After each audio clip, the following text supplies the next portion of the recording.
ओम शांति। बाबा कहते बच्चे, अगर तुमको सतो प्रधान फूल बनना है तो तुम्हें परहेज का खाना खाना पड़ेगा, शुद्ध खाना खाना पड़ेगा। रास्ते में भी जाते हो तो पूरी और सब्जी बनाकर ले जाओ और प्रेम से बाबा की याद में भोजन करो। जितना अपने नियमों पर तुम ध्यान दोगे उतना ही तुम्हें शक्ति भी बाबा से मिलती रहेगी। 10 तारीख की वाणी है।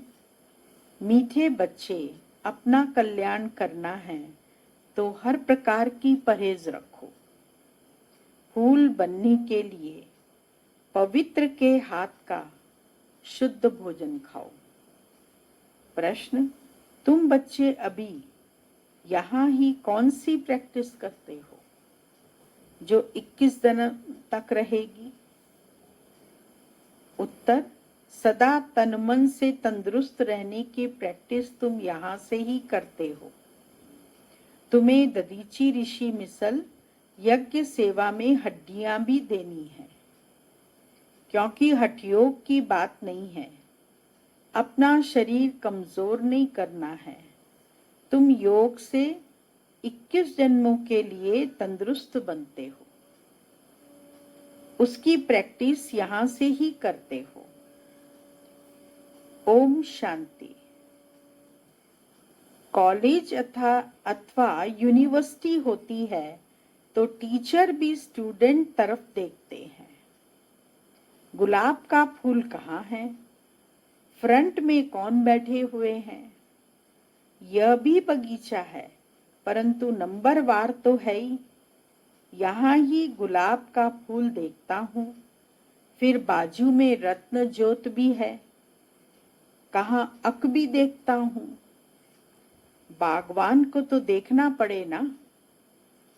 उस बागवान को ही बुलाते हैं कि आकर इस कांटों के जंगल को खत्म कर फूलों का कलम लगाओ।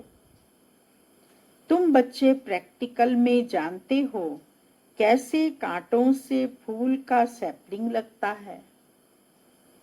तुम्हारे में भी बहुत थोड़े हैं जो इन बातों का चिंतन करते हैं। यह भी तुम बच्चे जानते हो, वह बागवान भी है, खेवैया भी है, सबको ले जाते हैं। फूलों को देख बाप भी खुश होते हैं। हर एक समझते हैं हम कांटों से फूल बन रहे हैं। नॉलेज देखो कितनी ऊंची है। इस समझने में भी बहुत बड़ी बुद्धि चाहिए। यह है ही कलयुगी नरकवासी। तुम स्वर्गवासी बन रहे हो। सन्यासी लोग तो घर बार छोड़ भाग जाते हैं। तुमको भागना नहीं है। किसी किसी घर में एक कांटा है तो एक फूल है।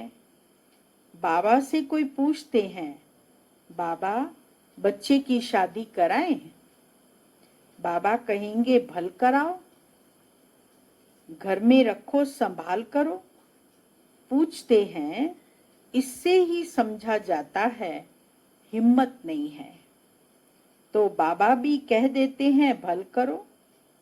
कहते हैं हम तो बीमार रहते हैं। फिर बहू आएगी, उनके हाथ का खाना पड़ेगा। बाबा कहेगा भल खाओ।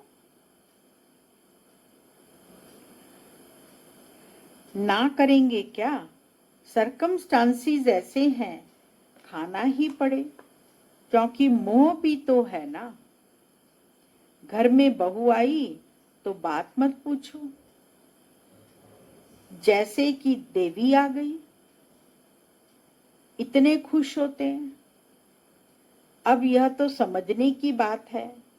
हमको फूल बनना है तो पवित्र के हाथ का खाना खाना है।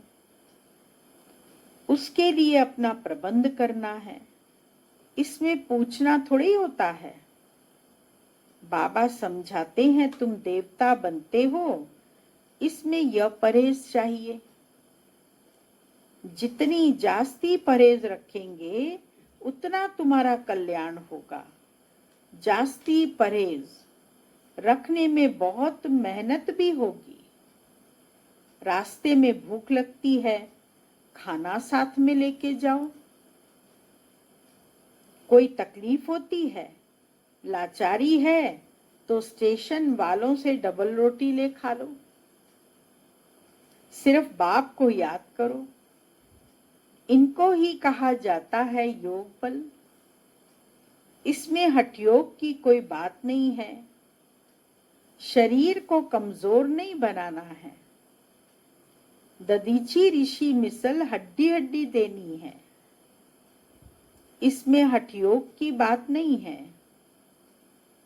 यह सब है भक्ति मार्ग की बातें। शरीर को तो बिल्कुल तंदुरुस्त रखना है।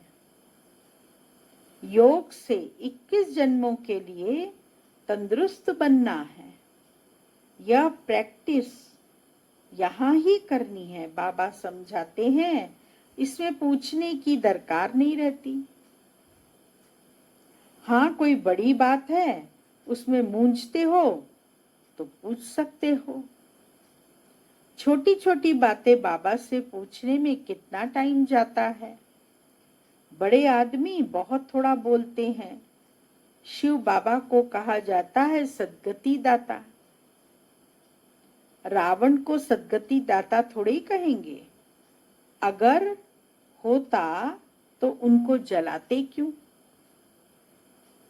बच्चे समझते हैं रावण तो नामी ग्रामी है। भल ताकत रावण में बहुत है, परंतु दुश्मन तो है ना। आधा कल्प रावण का राज्य चलता है, परंतु कब महिमा सुनी है? कुछ भी नहीं।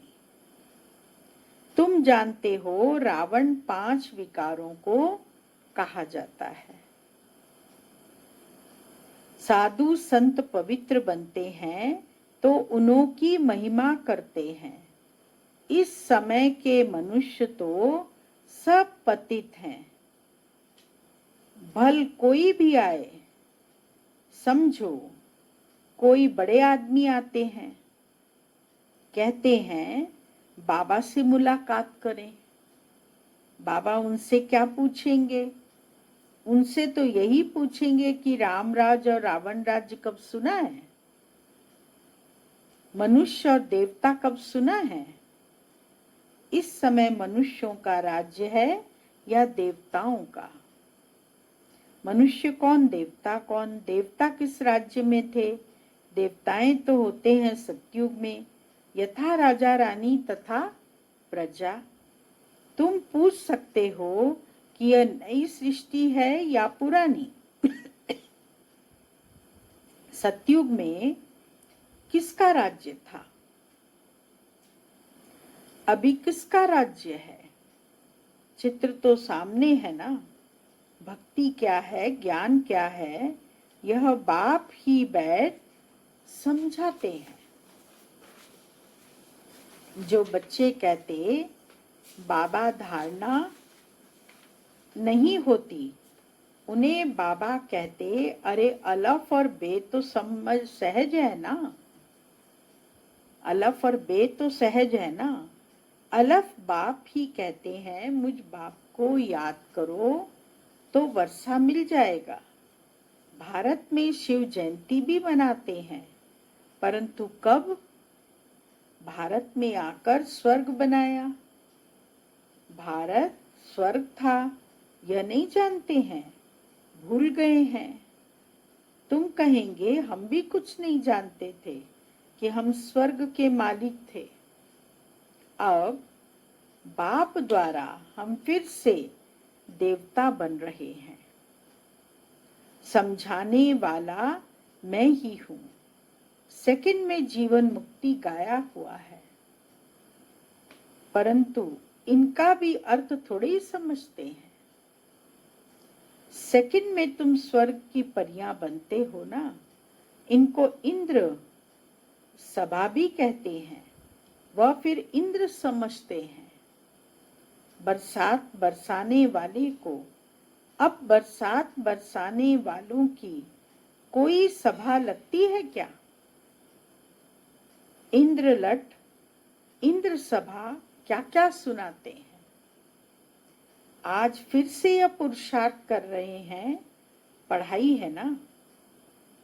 बैरिस्ट्री पढ़ते हैं तो समझते हैं कल हम बैरिस्टर बनेंगे। तुम आज पढ़ते हो, कल शरीर छोड़ राजाई में जाकर जन्म लेंगे। तुम भविष्य के लिए प्रारब्ध पाते हो, यहाँ से पढ़कर जाएंगे, फिर हमारा जन्म सतयुग में होगा। एम ऑब्जेक्ट ही है प्रिंस प्रिंसेस बनने की। एम ऑब्जेक्ट क्या है हमारी? प्रिंस प्रिंसेस बनने की, लक्ष्मी नारायण के राज्य में राजा महाराजा बनने की। राजयोग है ना। कोई कहे बाबा हमारी बुद्धि नहीं खुलती, यह तो तुम्हारी बुद्धि तकदीर ऐसी है, ड्रामा में पार्ट ऐसा है, उसको बाबा चेंज कैसे कर सकते? तुम्हारी तकदीर ऐसी है। बाबा कहते ड्रामा में पार्ट ही तुम्हारा ऐसा है, बाबा कुछ चेंज नहीं कर सकते।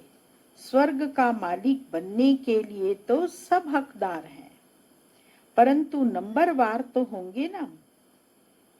ऐसे तो नहीं सब बादशाह बन जाएं। कोई कहते ईश्वरीय ताकत है तो सबको बादशाह बना दे। अगर ईश्वर में ताकत है तो सबको राजा क्यों नहीं बना देता? फिर प्रजा कहाँ से आएगी? राज्य करने के लिए बादशाह बन गए सबके सब, तो प्रजा भी तो चाहिए ना। यह समझ की बात है ना। इन लक्ष्मी नारायण का राज्य था, अभी तो सिर्फ नाम मात्र महाराजा महारानी है। टाइटल भी दे देते हैं, लाख दो देने से राजा रानी का लक़ब मिल जाता है। फिर चाल भी ऐसी रखनी पड़े। अभी तुम बच्चे जानते हो हम श्रीमत पर अपना राज्य स्थापन कर रहे हैं। वहां तो सब सुंदर गोरे होंगे, नेचुरल ब्यूटी होगी, कुछ भी मेकअप आदि करने की आवश्यकता नहीं होगी। इन लक्ष्मी नारायण का राज्य था ना। शास्त्रों में कल्प की आयु लंबी लिख देने से मनुष्य भूल गए हैं। अभी तुम पुरुषार्थ कर रहे हो सांवरे से सुंदर बनने का। 5 विकारों में फंस गए थे, इससे सांवरे बने। अब हमें सुंदर बनना है, तो सुंदर बनने के लिए आत्मा समझ के बाबा को याद करेंगे और वर्षे को याद करेंगे तो सुंदर बन जाएंगे, विकार छूट जाएंगे।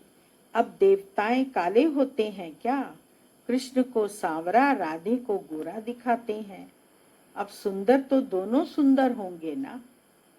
फिर काम चिता पर चढ़ दोनों काले बन जाते हैं। यहाँ है सुनहरी दुनिया के मालिक, यह है काली दुनिया। तुम बच्चों को एक तो अंदर में खुशी रहनी चाहिए और दैवी गुण भी धारण करने चाहिए।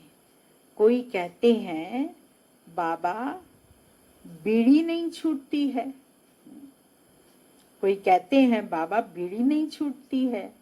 बाबा कहेंगे अच्छा बहुत पियो। बाबा क्या उत्तर दिया? बच्चे बहुत पियो। ऐसे ही एक भाई था, तो ना वो चेन स्मोकर था, तो ज्ञान में आया तो धीरे धीरे एक एक सिगरेट छोड़ने लगा। तो एक सिगरेट उसकी रह गई। वो सिगरेट थी कि जब वो लेट्रिन जाता था तब उसको पीता था, तो बाकी सब उसने छोड़ दिया। फिर उसको कहा कि तुम धक से छोड़ो तो छूटेगी, तो उसने कहा कि ये तो मैं छोड़ ही नहीं सकता। और फिर क्या हुआ, धीरे धीरे वो एक सिगरेट से फिर से वो चेन स्मोकर बन गया। माने उससे छूटी ही नहीं। अगर छोड़ना होता है तो हमको कोई भी काम करना है धक से करना चाहिए। उसके लिए हम थोड़ा थोड़ा करके ऐसे छोड़ते हैं तो वो छूटता नहीं है। इसीलिए बाबा से पूछा है तो बाबा कहते अच्छा बच्चे बहुत पियो। पूछते हो तो क्या कहेंगे? परहेज में नहीं चलने से गिरोगे। खुद अपनी समझ होनी चाहिए ना। हम देवता बनते हैं तो हमारी चाल चलन, खान पान कैसा होना चाहिए।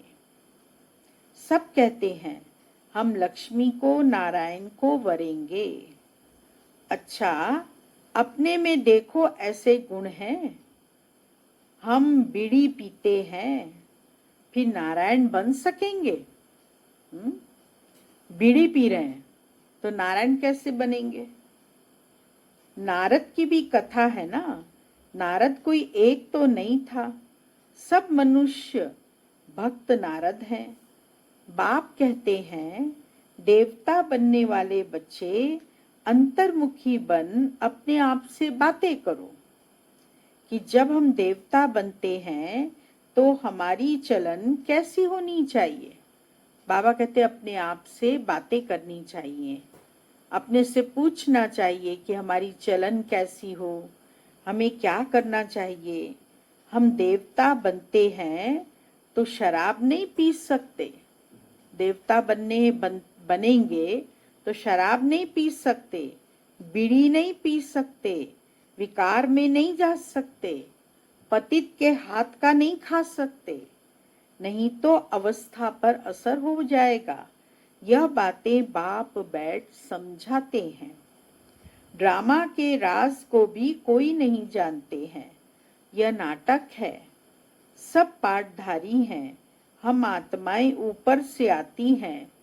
पार्ट तो सारी दुनिया के एक्टर को बजाना है। सबका अपना अपना पार्ट है। कितने पार्टधारी हैं, कैसे पार्ट बजाते हैं। यह वैरायटी धर्मों का झाड़ है। एक आम के झाड़ को वैरायटी झाड़ नहीं कहेंगे, उसमें तो आम ही होगा। यह मनुष्य सृष्टि का झाड़ तो है, परंतु इनका नाम है वैरायटी धर्मों का झाड़। बीज एक ही है। मनुष्यों की वैरायटी देखो कितनी है, कोई कैसे, कोई कैसे। यह बाप बैठ समझाते हैं। मनुष्य तो कुछ नहीं जानते, मनुष्यों को बाप ही पारस बुद्धि बनाते हैं। तुम बच्चे जानते हो इस पुरानी दुनिया में बाकी थोड़े रोज हैं। कल्प पहले मुआफिक सैपलिंग लगती रहती है। अच्छी प्रजा, साधारण प्रजा का भी सैपलिंग लगता है। यहाँ ही राजधानी स्थापन हो रही है। बच्चों को हर एक बात में बुद्धि चलानी होती है। ऐसे नहीं मुरली सुनी न सुनी, यहाँ बैठे भी बुद्धि बाहर भागती रहती है। ऐसे भी है, कोई तो सन्मुख मुरली सुनकर बहुत गदगद होते हैं, बहुत खुश होते हैं, मुरली के लिए भागते हैं। भगवान पढ़ाते हैं तो ऐसी पढ़ाई छोड़नी थोड़ी ही चाहिए। टेप में एक्यूरेट भरता है, सुनना चाहिए।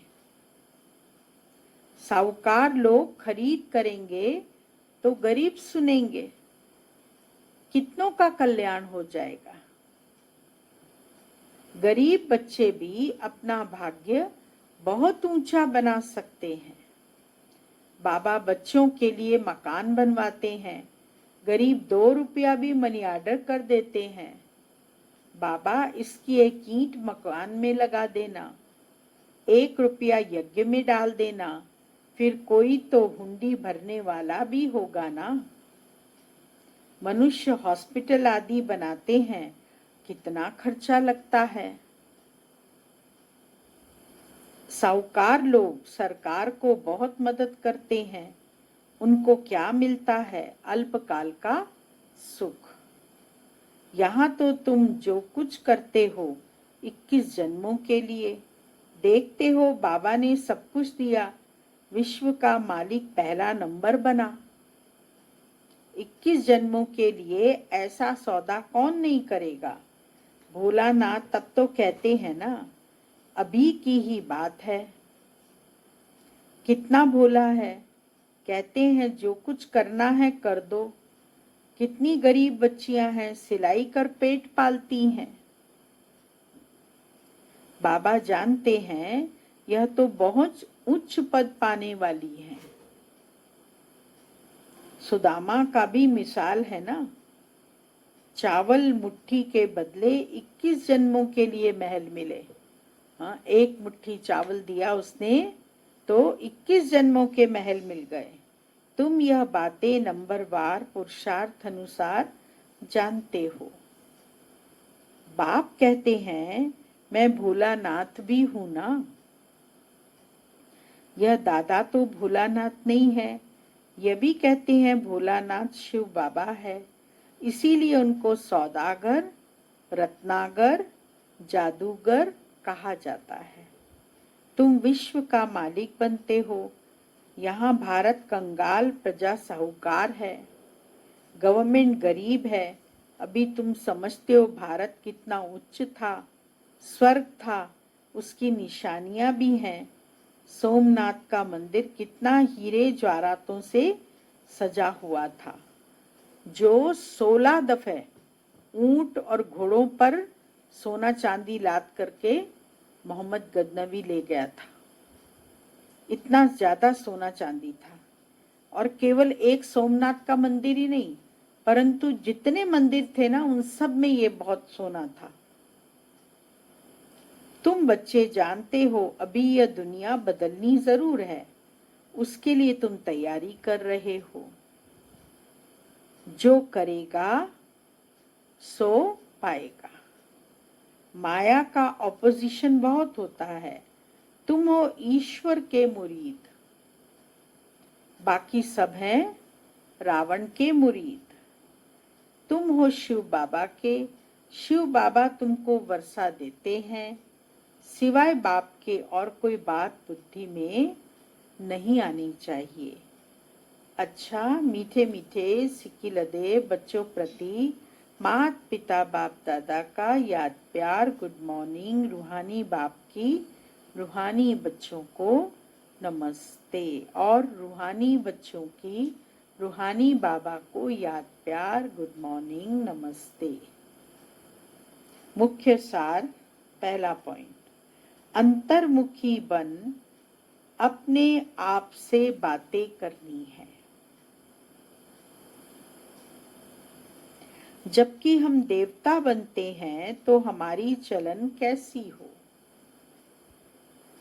कोई अशुद्ध खान पान तो नहीं है।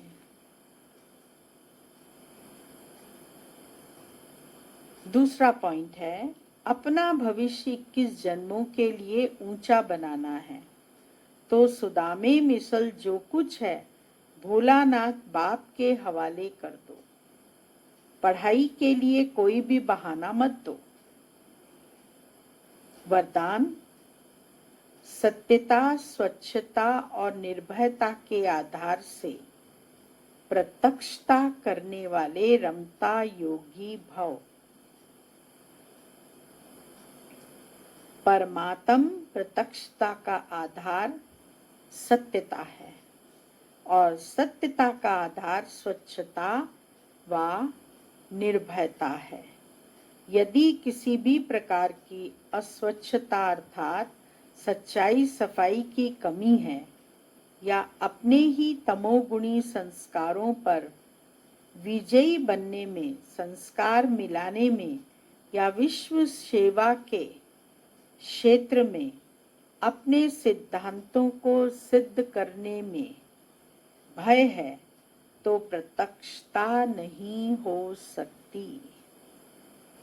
इसीलिए सत्यता और निर्भयता को धारण कर एक ही धुन में मस्त रहने वाले रमता योगी सहज राजयोगी बनो तो सहज ही अंतिम प्रत्यक्षता होगी।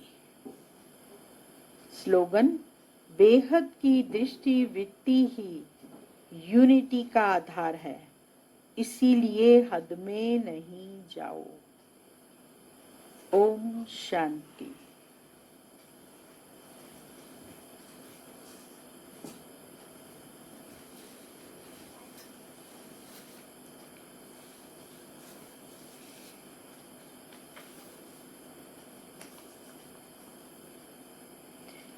मम्मा की विशेषताओं में से एक विशेषता मम्मा में ये भी बहुत थी कि वो समय का कदर बहुत करती थी।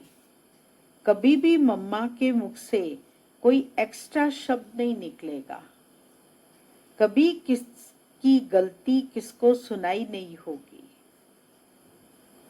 कोई मम्मा को सुनाए तो उसे समा के, उसे शिक्षा दे के बात खत्म कर देती थी।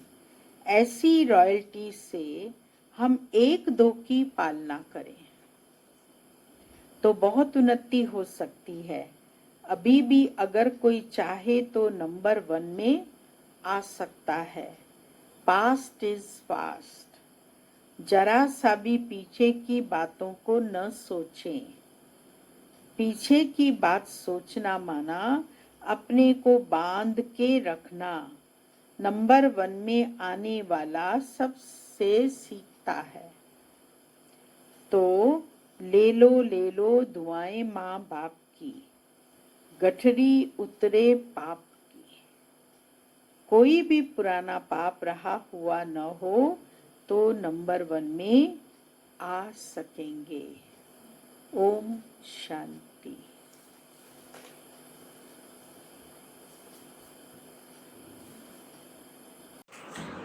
ओम शांति। आदरणीय जयंती दीदी की क्लास के समय में कुछ परिवर्तन हुआ है।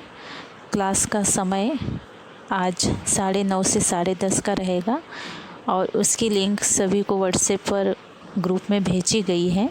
इसलिए आप सभी 9:30 से 10:30 आदरणीय जयंती दीदी की क्लास का लाभ अवश्य लें। ओम शांति।